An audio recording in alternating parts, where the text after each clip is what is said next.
Hello there. Welcome to another edition of the Coastal Magic Concast podcast. Each edition is a compilation of the 5 daily features from my book blog, wrapped up into one fantastic author chat. So you're seeing the video of this conversation during our 2022 virtual convention, and the audio version will magically become a podcast sometime in the future. I'm so happy that we have Tere Michaels with us to chat a little today. I heart her. And I always love to get to talk to her. From Tere's official bio, Tere Michaels writes happily ever afters in the big city with heaps of snark, angst, and humor. She has written over 15 books, including her popular Faith, Love, and Devotion series, The Vigilante, and her brand new series, Broadway or Bust. She is currently freelancing as a plot whisperer for authors who are blocked and as a developmental editor. So that is you in a nutshell, my dear. That is me, officially. Officially. It's your official bio. It has to be you officially. It was written, and so there it is. and you are doing your writing garage workshop for Coastal Magic, which is very exciting because it involves all kinds of marvelly things. I'm supremely excited about this. I'm always excited to teach, but I am supremely excited to be able to combine teaching with Marvel and my nerdiness. Like, that is really amazing. And I'm super psyched. I agree. I think it was brilliant of you to come up with putting those things together. And I am sure that others will agree with me once they have witnessed it. I am sincerely hoping that everybody has as good a time as I am clearly going to have teaching it, and then hopefully our encores of it, so more people can see it. Yes, I think that would be amazing. Amazing. Okay, so we are doing this thing in our computer boxes because we cannot be by the beach, which is a bummer. But hopefully we'll be by the beach next year. Instead of being by the beach, we are going to chat a little bit. And I have stolen from myself. I stole all of the blog features from my book blog. And so we're just going to roll them all together and chit chat now. I will try to be as interesting as possible for all 5 of them. I am sure that you will be. I make zero promises. That's okay. I'm confident in your ability to handle this. Thank you. We're going to talk about Words of Music Monday, Top 10 Tuesday, WWW Wednesday, reviews on Thursday, and then a author chat on Friday. So we're going to go through all of those in a small amount of time period. So Words of Music Monday. What kind of music inspires you? What kind of music is involved in your writing process? Do your characters have theme songs? Do your books have playlists? How does that all come together? I wouldn't say I have official playlists. I deeply admire authors who are able to do that. What I have is something called my id playlists. I like it. And those are specific songs that I listen to over and over again and evoke some sort of emotion in me. And that's usually helpful when I'm walking and sort of plotting things out. Yeah. 9 times out of 10, when I'm actually working, I have Amazon Music on the television and I listen to classical music. Gotcha. Because I need some sort of noise in the backdrop, but it doesn't distract me. Although I have to be really careful about compilation lists, because occasionally something will pop up and I'll go, is that like a cello version of a Justin Bieber song? What the hell is that?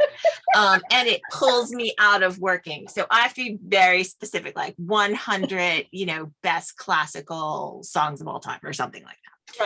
Right. Nothing cute.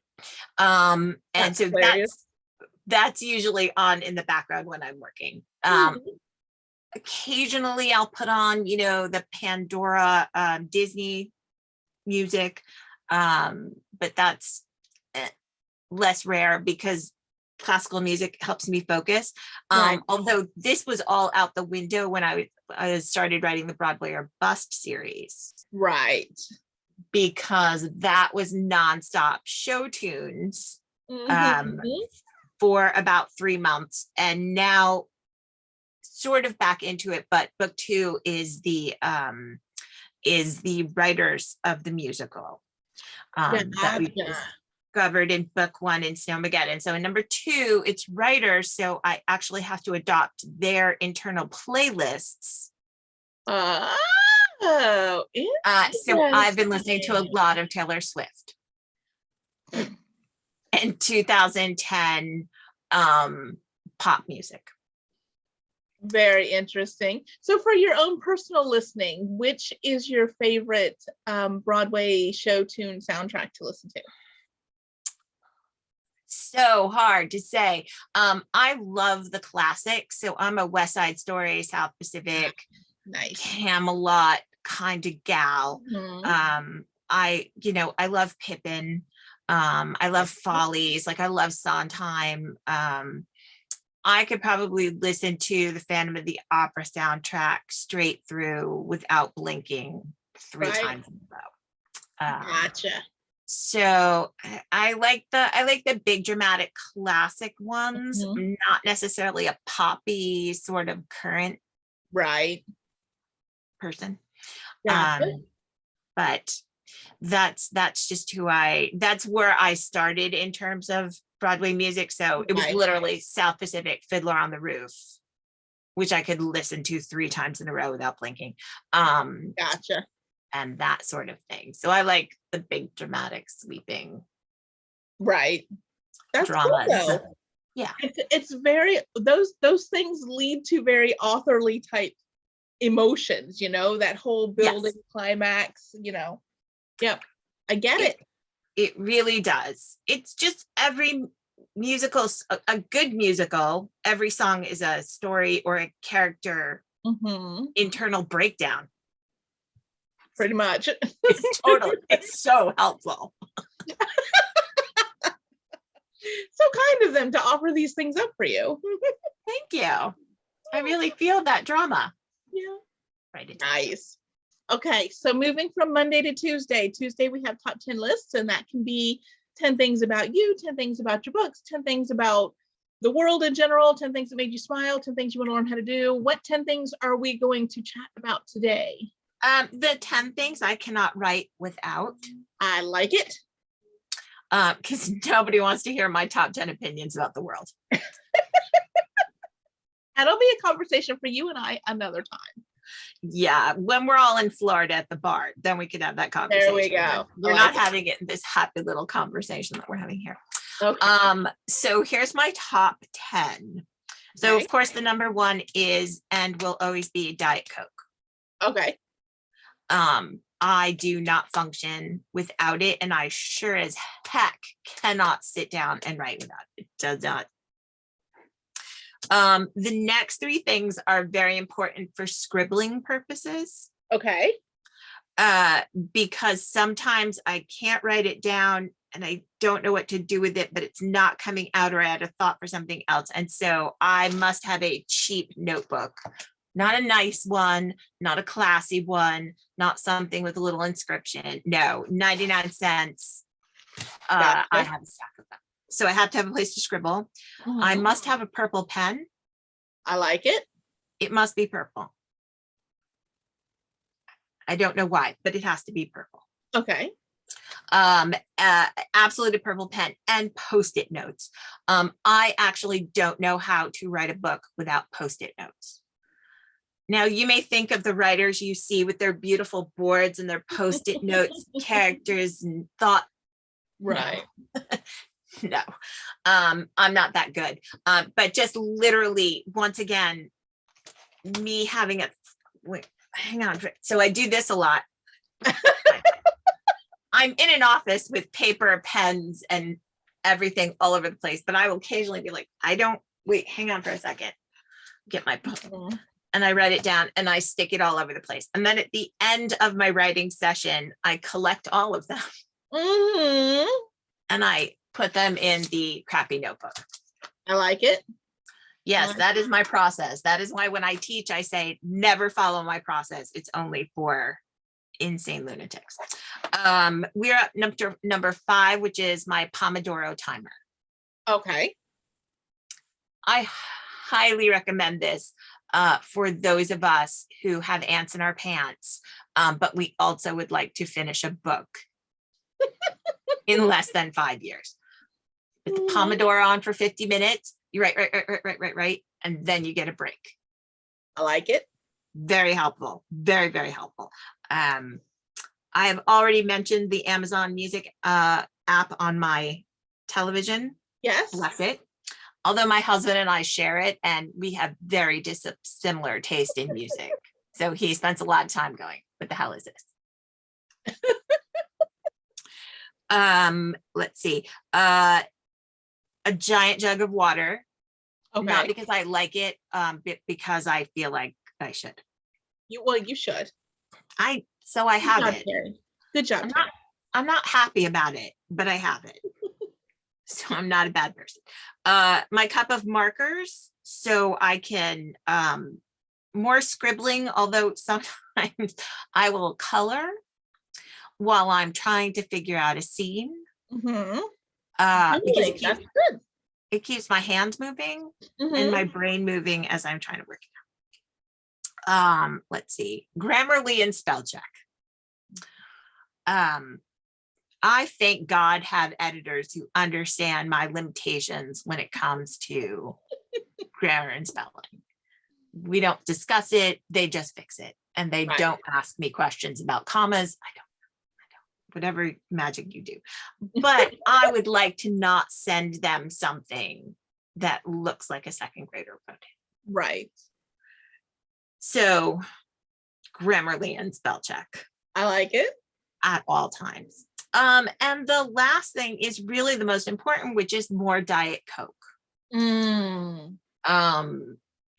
That's my fuel. I understand it. There was a time when I tried to quit and I thought life is too short. Yeah. I get it. I have to be hyped up, and I'm not a normal hype person, so I need artificial hyping. Well, and it is diet. So I mean, there is some sliver of benefit to your version of that thing. Yes, thank God it's the only taste that I actually prefer. I don't have to force myself to drink it. I actually like the taste. Nice. Don't send hate mail. I'm not discussing this with any of you. Well, I think it is fantastic, and I'm glad that you have all that you need around you whenever you need it. It's a very small office, so everything is within. You've nested. General, it is absolutely nested. I wish there was a wide picture, but this is about as wide as you need. It's a big It looks the same as that on the other side, right? There's less room over there. It's just, I have to walk in sideways. Well, it works. It does work. It's cozy. It is cozy. All right, so we are moving from Tuesday to Wednesday, which is WWW Wednesday. So that's a chance to talk about something that you saw online recently that caught your attention, made you laugh, taught you something, or none of the above. Explain the giggle. Social media is so hard for me. Like, I love the interwebs, but it is exhausting. Like, it is exhausting. Yeah. I love being able to connect with people. That's great. But gosh, I wish there was less of it. I wish we all just had one little interwebs. Like, I full on miss LiveJournal. I full on LiveJournal, but I didn't really do much with it. LiveJournal was the only one that I really didn't feel insane about. And yeah, I loved LiveJournal, and I miss it greatly. So no wandering around the interwebs to find cool stuff to share then. No, it's really hard for me. Occasionally when I can't sleep, I'm on Instagram. Like, I'll scroll through, like, not my feed because I don't have a very robust feed, right? But sort of that you can just wander around Instagram sort of thing. And I've fallen into many holes that were difficult to get out of. So I'm a researcher. I'm a, really? And then, it's 3 hours later. I do the same thing. I absolutely do the same thing. So sometimes that's really good because you learn something, and sometimes you're like, why do I now know this? Right. And then you screw up your algorithm forever. Yes. Well, next time you fall into one of those holes, let me know and we'll make a note, and then we can chat about it the next time we do this. Not telling you that. It's ridiculous. It is ridiculous. It's not interesting. It's ridiculous. It's ridiculous at 12:30 at night. In the light of day, it's this. That's what it is. But you've met me. I'm a fan of ridiculous. I know, but it's just okay. So we'll leave the W's alone. We'll move past the Wednesday. We're just it's hump day. Nothing counts. Okay. Nothing counts. Now it's Thursday. Okay. So Thursday is review day. So I would love to hear about something that you have read recently that you really liked, or maybe something that's on your TBR that you're looking forward to. My TBR that I'm looking forward to is whenever the next JR award comes out, which I believe is April. I'm working very hard to clear all fiction off of my schedule for when that book comes out, because I've only been waiting for like 140 years for Lassiter's book. Like 140. Yeah. I made noises at the end of the last book when I realized that Lassiter was getting like actual noises. So clearing the schedule before that happens. I always have a fiction book and a nonfiction book going at the same time. Gotcha. So I am currently reading, it's a duology, and I am absolutely loving it. I'm on the second book. The author is H.G. Perry, Parry. Gotcha. The first book was called A Declaration of the Rights of Magicians. And the second one is called A Radical Act of Free Magic. I think I've seen those covers. Yeah, so I was at Barnes and Noble during one of my wandering around desperately looking for something. And I picked up the first book because I was like, it's 50% off and also a very pretty color. And I lucked out, people. I lucked out. So it is a alternative history. Okay. Set during the 1700s, the French Revolution, Bonaparte, William Pitt the Younger, Robespierre. All of these people are in it, and it's what if these historical events had happened because magic. Right. So magic exists in this world, and it's being sort of used in political intrigue, and it's being. I'm madly in love with these books, like madly. Super cool. I was finishing the first one on a plane and was literally like, oh my God, we might land before I finish it. And I was reading as fast as I could before we landed. So I'm reading the second book now. Fantastic. Her understanding of history and her ability to rewrite it in a way that is completely stays true to reality. While incorporating a level of magic into it it's brilliant. It's very cool. Absolutely fantastic. So everybody should go read it and then come and talk to me about it. I like it. Yeah, I've been absolutely thoroughly enjoying it. So I know I'm going to have a book hangover when I'm done and be really cranky about what I read next, but I might be able to like read something small in between. I have a Kristen Hanna book waiting before I get to Lassiter. That's what I was thinking. I was thinking you're going to probably finish this long before Lassiter comes, so you should be okay. I should be okay. A book hangover for me is more a crankiness. If I really love a book, it's my innate crankiness that I don't know what my next book is going to be. Why is this book not the last book?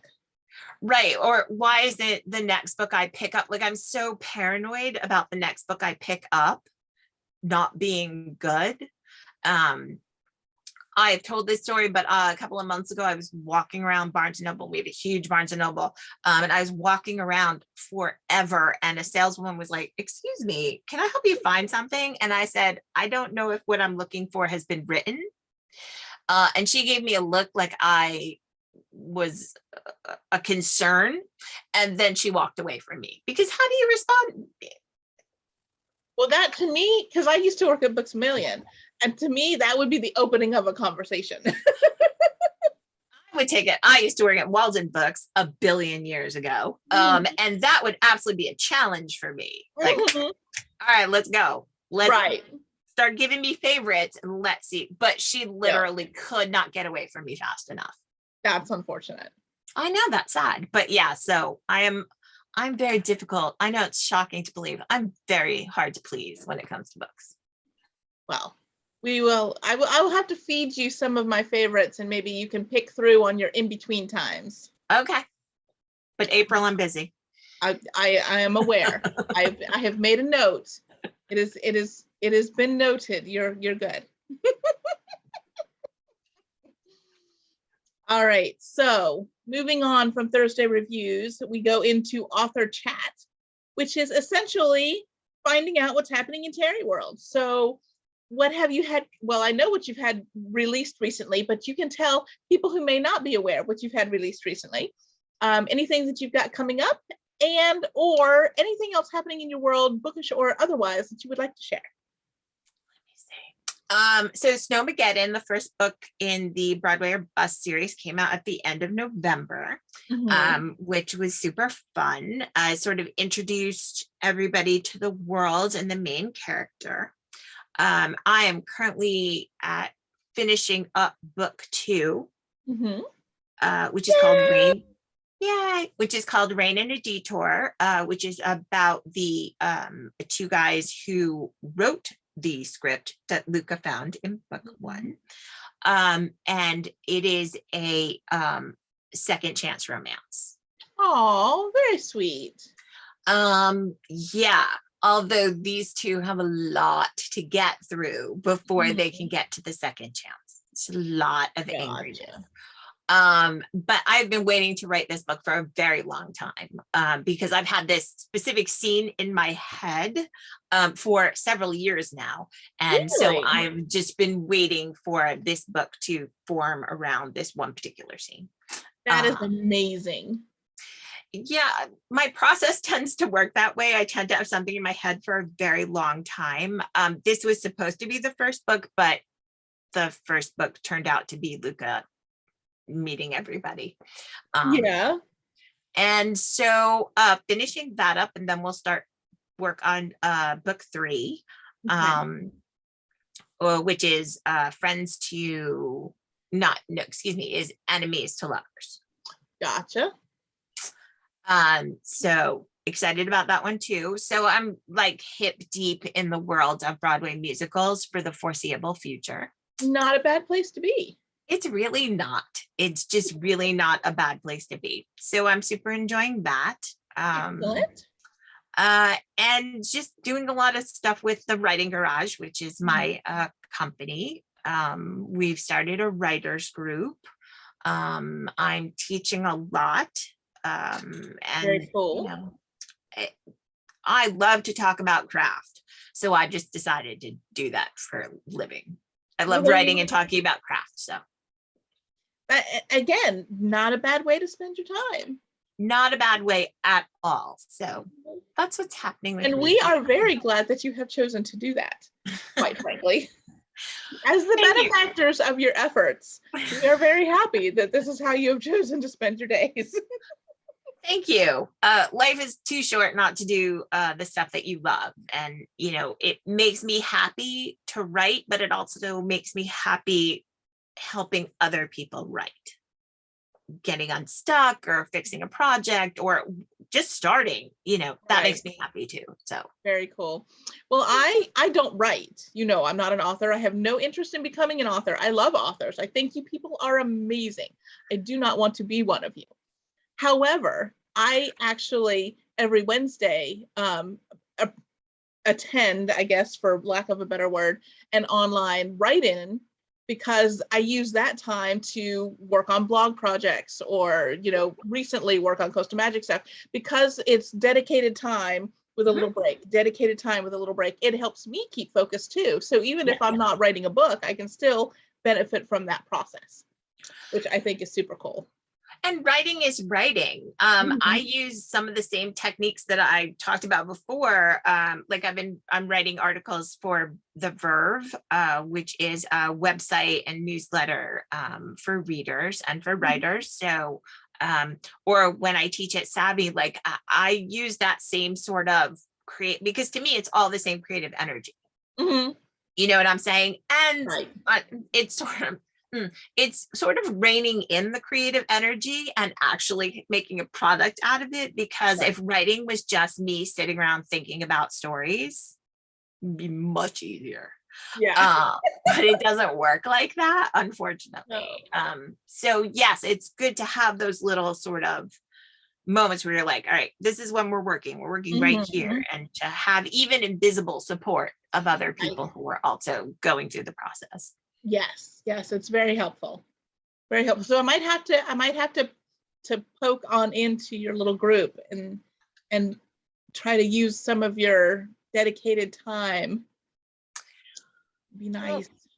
We have people writing fiction, but we also have somebody who's writing a nonfiction book. So it's really, to me, just the support, because this is already solitary work. And the past 2 years plus have been even more solitary. And it's hard for people to just find space that it doesn't put demands on them. And it's just like, hooray, creativity time, as opposed to, you must do this. Well, thank you for making a place available for that kind of thing. I'm glad to do it, and purely selfish reasons, because it makes me happy to watch other people like find a little space to be creative. Excellent. I like it. So if people want to find out about you and your writing and all of the things that you have going on, where would be the best place to go? We discussed that you don't do social media too terribly much, but I know that you do have social media, and I'm assuming websites and whatnot. Yes, so everything is pretty accessible via the website, which is terrymichaels.com. So Writing Garage is on there, my Savvy schedule, etc. That's all on there. Facebook is probably Facebook and Instagram. I'm on both of them. Also Terry Michaels. And that's where I do a lot of updates. I'm not like, if you're looking for people who post all the time. If you're looking for updates, what's going on and that sort of thing, absolutely 1000%. Like, I will not clog your feed. But I am not the Terry Michaels that lives in Virginia and has a lot of pets. Like, that is not me. There's a Terry Michaels spelled exactly the same way. Interesting. Yes, it's very funny. And so she wishes me a happy birthday. We wish each other happy birthday on our birthdays. Happy birthday, doppelganger. So that's fantastic. I love it. I'm the opposite of somebody who lives in Virginia with a lot of pets.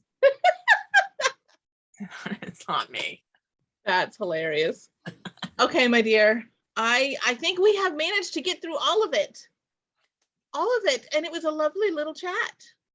Thank you. I knew it would be. I love chatting with you. And everybody else gets to hear about all your cool stuff, and that makes me very happy. So you have a couple of panels during Coastal Magic virtual. I think you have 1 or 2 games, and then I think 1 panel. I don't remember exactly what the schedule is, but it'll be, for those of you who would like to see Terry do other things besides just chat with me, you can look on the schedule and there will be a listing, and you can what is it, Control F, I think, to search, just search for Terry Michaels and she'll be on there. Also, we will put links to those things, website and whatnot, in the comments underneath the broadcast. So you'll be able to click on those things and see all of that. And I think that is going to wrap us up. Is there anything else you would like to add? I think that's it. I would say just keep an eye out for the rebroadcast of the Thursday Making It Marvelous class, because we will make it accessible to people who can't make it on Thursday during the day. Cool. I like it. Yeah, we'll definitely share. Coastal Magic will share that out when it's done. And then we'll do it. Tere will do it from her site. I'll probably do it from my personal site too. So we'll make sure everybody knows when that's happening and how you can access it. Okay, I think that's it for today. Thank you so much. I appreciate you taking some time to chat. My pleasure, anytime. And I will see you next year in Daytona by the beach. 1,000%. Yes. For real by the beach. For real by the beach. Real by the beach. All right. Always see you soon, my dear. Bye.